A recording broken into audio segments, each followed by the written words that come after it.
je ne ressens plus d'émotion. Dans ma situation, normalement, je devrais être en petits morceaux, mais rien. J'aimerais pleurer, décharger, mais je n'y arrive pas. J'ai connu de grosses épreuves en moins d'1 an, mais je n'arrive pas à pleurer. Juste quelques larmes après certains décès, et je me questionne pourquoi je suis comme ça. J'ai plus de 30 ans, j'ai toujours encaissé, mais il arrive parfois que je casse tout en moi. Je pleure, crie pour décharger. Mais maintenant, je suis tout le contraire. J'ai l'impression de devenir un monstre sans émotion, ni amour, ni empathie, alors que mon rêve était de travailler dans le social. C'est un message que j'ai reçu aujourd'hui, et donc je me devais, je pense, de pouvoir un petit peu revenir sur celui-ci, car je pense que beaucoup de gens vont se reconnaître. Vous savez, je pense que cette personne, et pas seulement elle, mais beaucoup de gens, dans leur vie, ont une très grande sensibilité.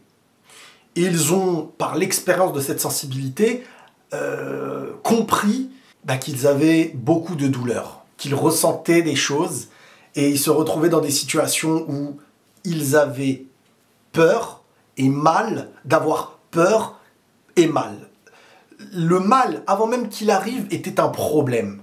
C'est des gens qui ont été tellement sensibles. Je pense que les plus sensibles sont propices à être proches de l'insensibilité à un certain moment. D'être anesthésié, voire à un moment donné, extérieurement, pourrait passer de l'étape de celui qui était tellement sensible à celui qui devient un monstre, qui n'a pas l'air de ressentir d'émotions. Quand une personne qui est sensible et qui accumule dans sa vie quotidiennement ses douleurs, ses tristesses, qui ne veut pas exposer les choses et qui arrive à certains petits moments dans leur vie à complètement tout péter, c'est le premier danger. C'est des personnes qui malheureusement ne s'écoutent pas, qui même à un moment donné vont créer un engourdissement émotionnel en eux. Ils ne seront plus maîtres de leurs émotions, donc ils n'arriveront même plus à reconnaître leurs émotions. Ils accumulent jusqu'à ce que tout pète. À force d'avoir subi, tu as créé un mécanisme qui te rend insensible. Tes émotions, elles étaient tellement là, qu'elles t'ont tellement traumatisé dans les moments peut-être les plus difficiles de ta vie, qu'au final, tu t'es rendu insensible. Et tout ça, même pas dans ta volonté ou dans ton accord. C'est un mécanisme intérieur qui t'a bloqué toutes ces émotions. Donc aujourd'hui, tu aimerais les rechercher, tu n'arrives pas à les retrouver. Je pense que si c'est quelque chose qui persiste et tout, bon, il faut se diriger vers des professionnels, mais en priorité, et il ne faut pas sous-estimer, hein, beaucoup de gens se disent non, mais ça sert à rien d'aller voir un psy, d'aller voir...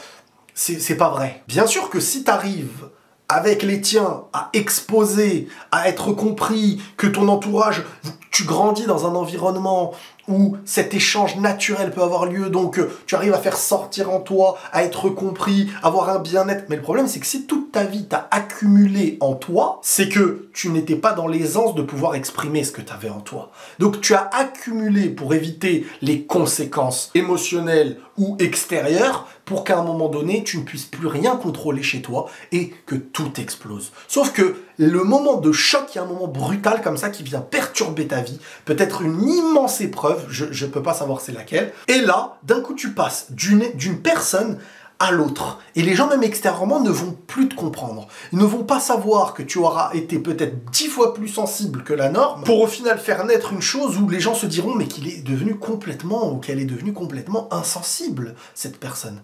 C'est pas que tu es insensible, c'est que tu as connu l'extrême de ta sensibilité et ses conséquences. Et qu'au fond, la protection inconsciente basée sur ce qui a été ressenti est arrivée pour bloquer tout ça. Et je pense qu'il faut, à un moment donné, rééduquer ses émotions. Et ça, je le dis à tout le monde, pas besoin d'être le plus sensible, etc. Les moments où tu as de la tristesse, vis ta tristesse.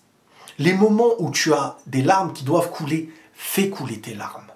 Tu ne seras jamais autant épanoui dans ta vie que quand tu respecteras tes émotions. Il y a des gens qui ont gardé, se sont privés d'eux et peuvent devenir des gens parfois même très dangereux. Alors que émotionnellement, c'était des personnes qui étaient très sensibles aux choses. Mais vous savez, il y a plein d'œuvres même qui ont été créées sur cette base-là, de celui qui voulait tellement le bien que quand il a été confronté à la trahison ou à la douleur, cette douleur a fait naître une autre extrême en lui. L'humain, c'est très complexe. Donc, attention à ne pas vous donner le droit de vivre vos émotions qui existent et qui sont importantes, car sinon, les choses ressortiront, mais d'une manière ou d'une autre. Et le problème, c'est que vous n'en serez plus maître. Soit de manière inconsciente, vous n'arriverez plus à vivre vos émotions, soit vous allez les bloquer, soit tout explosera. N'ayez pas honte d'être celui que vous êtes et ne mettez pas trop de barrières entre vous et vos émotions. Prenez tous soin de vous et la paix sur vous.